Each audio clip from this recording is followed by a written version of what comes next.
అందరికీ నమస్కారాలు. మరి ఎస్కోట్ నియోజకవర్గ ప్రజలందరినీ నేను కోరేది ఒకటే, మీ లలితమ్మ మీ అందరినీ పెద్ద మనసుతో ఆలోచించి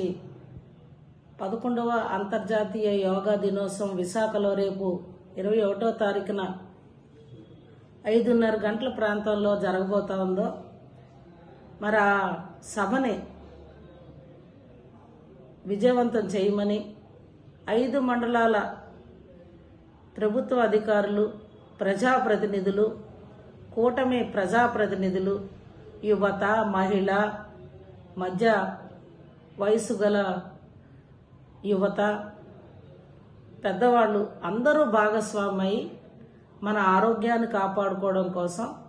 యోగా నిత్య జీవితంలో ఒక భాగం అవ్వాలని, యోగా ఆంధ్రప్రదేశ్గా గిన్నీస్ బుక్లో మన పేరు చిరస్థాయిగా నిలపాలని ఎస్కోట్ నియోజకవర్గ ప్రజలందరినీ కోరుకుంటూ విజయవంతం చేయాలని ఈ లలితమ్మ వేడుకుంటూ అందరికీ నమస్కారాలు.